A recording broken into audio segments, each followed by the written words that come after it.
بسم اللہ الرحمن الرحیم. ڈیئر اسٹوڈنٹس، السلام علیکم ورحمۃ اللہ وبرکاتہ. میں ہوں پروفیسر حافظ کامران صدیق نوری اور آپ اسلامک اسٹڈیز کا لیکچر لے رہے ہیں، لیکچر نمبر 6. ڈیئر اسٹوڈنٹس، ہم اپنے سبق کی طرف آنے سے پہلے یونیک کے ساتھ جو ہمارا عرصہ 10 سال سے درس و تدریس کا تعلق ہے اس کو، اور یونیک کے ساتھ جو آپ کا 3 نسلوں کا تعلق ہے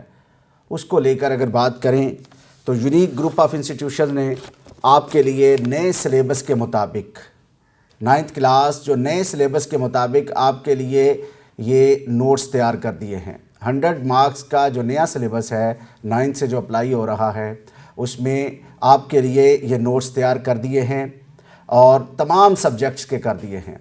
تاکہ ہمارے اسٹوڈنٹس جو 3 نسلوں سے یہ تعلق ہے اور یونیک گروپ آف انسٹیٹیوشن کا اعتماد ہے آپ کے ساتھ، اس کو میک شور کرنے کے لیے اپنے اسٹوڈنٹس کے استفادہ کے لیے. اور آپ اکثر دیکھتے ہیں کہ ہمارے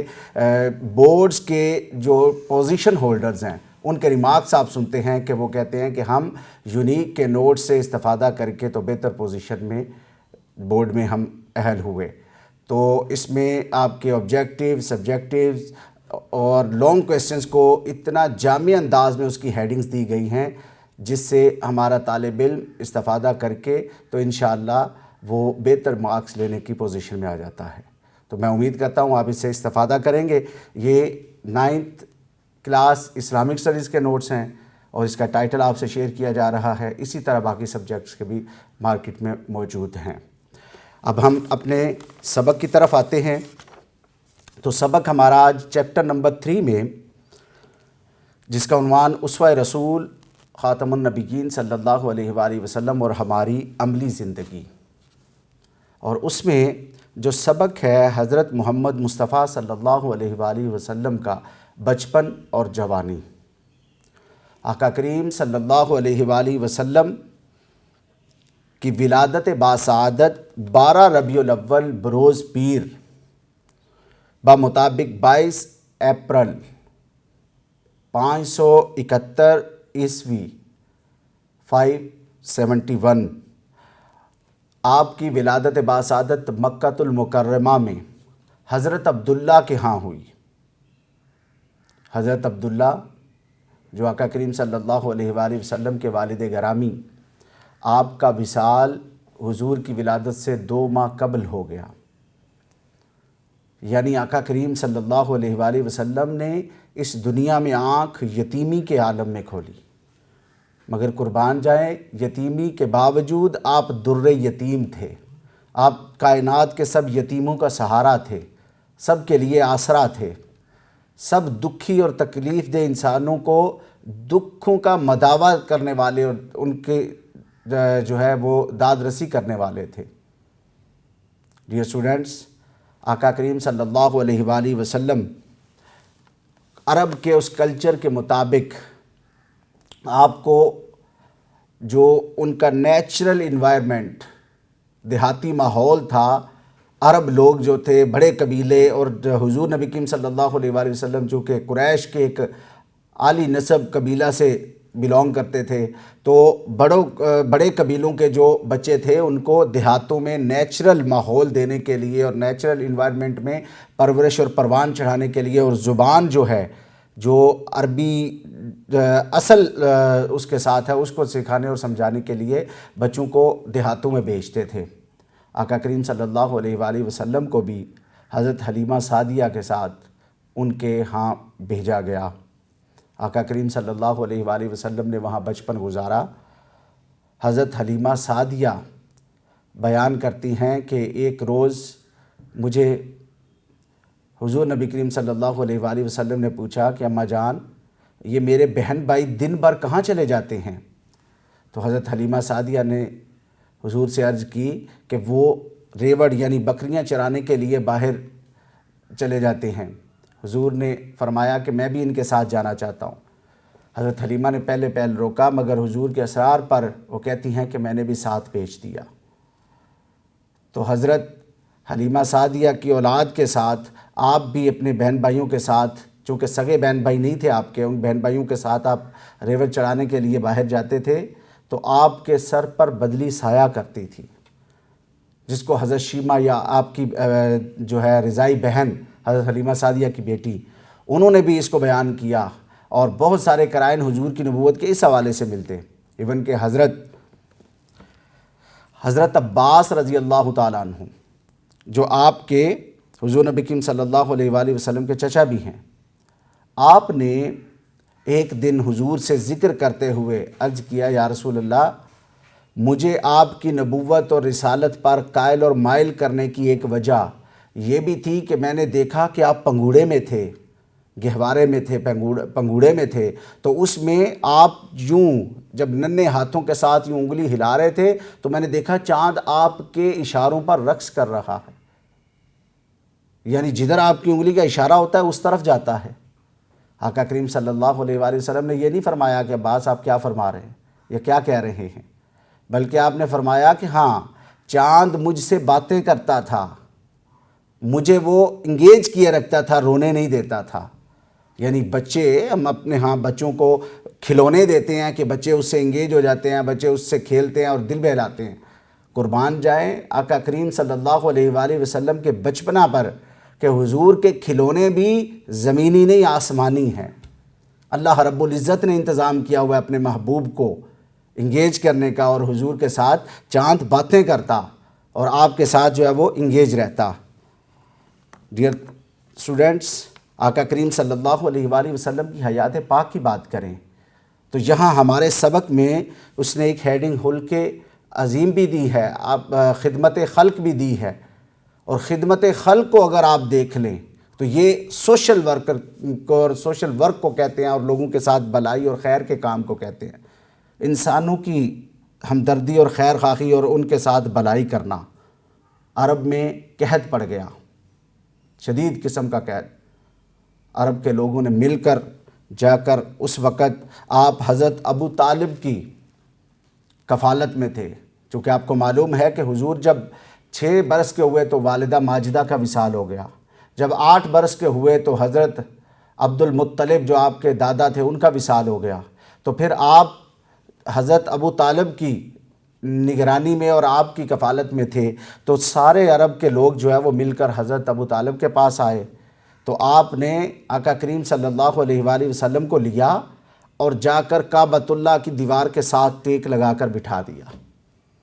قربان جائیں حضور کا بچپنا کیسا ہے کہ اللہ پاک کیسے رحمتیں، کرم، عطا اور مہربانیاں نازل کرتا ہے حضور کے وسیلے سے۔ تو حضور وہاں بیٹھے اللہ سے التجا کرنے لگے، دعا کرنے لگے، اور دعا کرتے ہوئے یکا یک آپ نے یوں اپنی شہادت کی انگلی آسمان کی طرف اٹھائی اس طرح، اور دیکھنے والوں نے دیکھا کہ اطراف و اکناف سے سارے بادل وہاں سایہ کرنے لگے، اور دیکھتے ہی دیکھتے اتنی بارش برسی کہ ہر طرف جل تھل ہو گیا، کہ جہاں سبزہ نہیں تھا وہاں سبزہ آ گیا، میدانوں میں پانی بھر گیا۔ یعنی حضور نبی کریم صلی اللہ علیہ وآلہ وسلم انسانوں کے لیے کتنے رحیم، شفیق اور مہربان ہیں، اور بچپن میں، اور اس سے بڑھ کر بچپن کا عالم کیا ہوگا کہ حضور نبی کریم صلی اللہ علیہ وآلہ وسلم ٹین ایجرز میں ابھی داخل ہو رہے ہیں، کہ حلف الفضول آپ ہسٹری اٹھا کر دیکھیں تو آپ کو ملے گا۔ حلف الفضول 2 فضل نامی قبائل تھے جن کی ایک ہسٹری تھی، لڑائی جھگڑے، قتل و غارت، اور کتنے لوگ ان کے قتل ہو چکے تھے بوتھ سائڈز، لیکن ان کا اتفاق اس بات پر ہوا کہ اگر محمد بن عبداللہ ہماری سیٹلمنٹ کروا دیں، ہمارا ایگریمنٹ کروا دیں، ہمیں راضی کروا دیں آپس میں، اور اس کے گارنٹر وہ ہوں، تو دونوں قبیلوں نے اس بات پر ایگری کیا کہ ہم اس ایگریمنٹ کو آن کریں گے، اس معاہدے پر عمل کریں گے۔ حضور تک یہ بات پہنچائی گئی، آقا کریم صلی اللہ علیہ وآلہ وسلم نے فرمایا کیوں نہیں، مجھے تو بھیجا ہی جوڑنے کے لیے گیا ہے، مجھے تو بھیجا ہی صلح جوئی کے لیے گیا ہے، میں بالکل اس کے لیے تیار ہوں۔ حضور کی زیر نگرانی وہ معاہدہ ہوا، دونوں قبیلوں کو آپس میں جو ہے وہ باہم شیر و شکر کیا گیا۔ ایک وقت تھا گزرتا رہا، یہ حضور کی ٹین ایجرز کا آغاز 9، 10، 11، 12 سال کا راؤنڈ اباؤٹ کے ایج ٹائم تھا۔ وقت گزرتا رہا، حضور کا اعلان نبوت ہوا، لوگوں نے آپ کی بات پر لبیک کہا اور اسلام کا لشکر جو ہے وہ چار دانگ عالم پھیل گیا۔ مسجد نبوی میں حضور بیٹھے تھے، تقریباً 56 سال عمر تھی، اس معاہدے کو گزرے بھی تقریباً 42-44 سال گزر گئے تھے۔ تو کسی نے سوال کیا، جس کو معلوم تھا،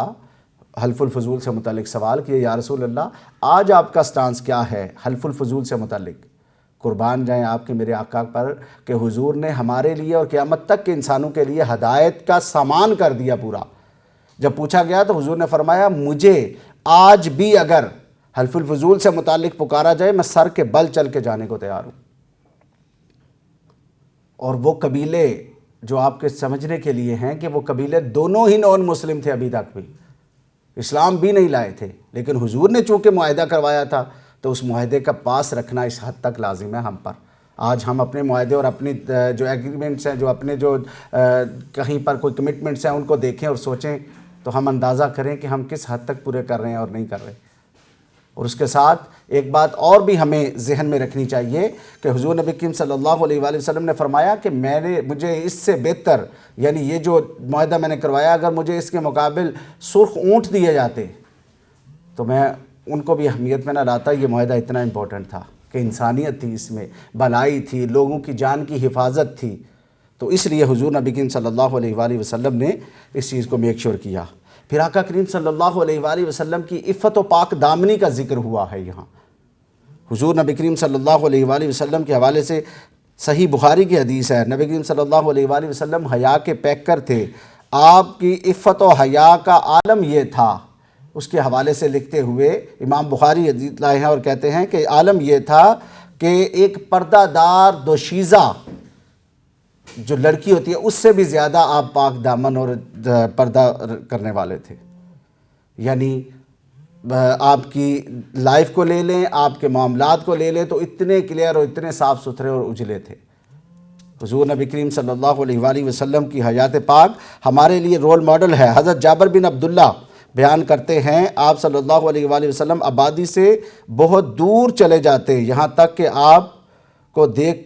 نہیں سکتا تھا کوئی، جب رفع حاجت کے لیے آپ آبادی سے دور چلے جاتے تھے کہ کوئی شخص آپ کو دیکھ بھی نہیں پاتا تھا۔ یعنی یہ حضور کی عفت و پاک دامنی اور حیا کا یہ عالم تھا۔ پھر آپ صلی اللہ علیہ وآلہ وسلم کا بھائیوں بہنوں کے ساتھ، رشتہ داروں کے ساتھ، دوستوں کے ساتھ، سب کے ساتھ جو حسن سلوک تھا وہ دیدنی تھا۔ حضرت شیمہ آپ کی چونکہ سگے بہن بھائی نہیں تھے تو آپ کی رضائی بہن حضرت شیمہ جو آپ نبی کریم صلی اللہ علیہ وآلہ وسلم کی خدمت میں حاضر ہوئیں تو حضور نے ان کے لیے اپنی کمبلی بچھا دی، اپنی چادر مبارک بچھا دی اور ان کو عزت اور آنر دی۔ اور جس جنگ کے قیدیوں کی سفارش کے لیے آپ آئی تھیں، حضور نے بغیر کسی بھی سوال و جواب کے ان قیدیوں کو چھوڑ دیا۔ آپ نے اتنی رسپیکٹ کی اپنی بہن شیمہ کی جو رضائی بہن تھی، اور یہ رسپیکٹ اور عزت اور آنر دے کر ہمیں سمجھایا کہ ہم اپنے رشتہ داروں، اپنے عزیز و اقربا سے اور اپنے دوست احباب کے ساتھ تعلق جو ہے وہ بہت سائڈ احترام کا، محبت کا رکھیں اور ان کے ساتھ بحسن و خوبی معاملات کو انجام دیں۔ حضور نبی کریم صلی اللہ علیہ وآلہ وسلم کے صحابہ اکرام کے ساتھ آپ کا بڑا حلیمانہ تعلق اور بردبارانہ تھا۔ حضور کے خدام میں صحابہ اکرام تھے، ان کے ساتھ آپ کی بڑی شفقت اور مہربانی اور پیار اور محبت تھا۔ پھر حضور نبی کریم صلی اللہ علیہ وآلہ وسلم کی شجاعت و بہادری اور حسن معاملات کو ذکر کیا گیا ہے یہاں۔ تو آپ کو معلوم ہے کہ حضور نبی کریم صلی اللہ علیہ وآلہ وسلم کی شجاعت و بہادری کا یہ عالم تھا غزوہ حنین میں، جب مشکل ترین مرحلہ تھا، یعنی دشمن تاک لگائے بیٹھا تھا، پہلے سے وہاں بیٹھا تھا اور ایک دم لشکر اسلام پر حملہ آور ہوا تو بہت سارے لوگ جو ہے وہ یہ ایک انسانی نیچر کے تحت کہ جب حملہ ہوتا ہے تو اپنے آپ کو جو ہے وہ محفوظ کرنے کے لیے اپنی جگہ سے دائیں بائیں ہوتے ہیں، لیکن حضور نبی کریم صلی اللہ علیہ وآلہ وسلم اپنی جگہ پر مستقیم ہو کر کھڑے رہے۔ آپ کے پائے استقامت میں لغزش نہیں آئی اور حضور وہیں غزوہ حنین میں کھڑے ہوئے، آپ نے حنین کی وادی میں کھڑے ہو کر پکار دی، فرمایا میں نبی ہوں، اس میں کوئی جھوٹ نہیں، میں عبد المطلب کی اولاد ہوں، انا النبی لا کاذب،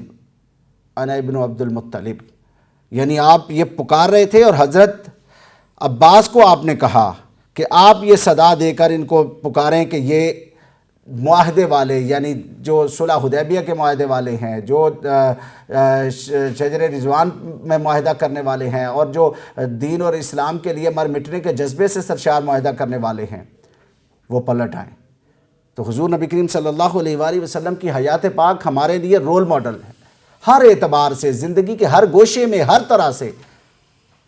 ہمیں سمجھنے سے اور ہمیں عمل کرنے سے تعلق رکھتی ہے کہ ہمیں اپنی ایج کے اس لیول میں بھی حضور کی سیرت کو، کردار کو اپنانا چاہیے، اپنے وقار کو برقرار رکھنا چاہیے، اپنی رسپیکٹ کو میک شور کرنا چاہیے، اور ہمارا تعلق اپنے پیرنٹس کے ساتھ بڑا حلیمانہ،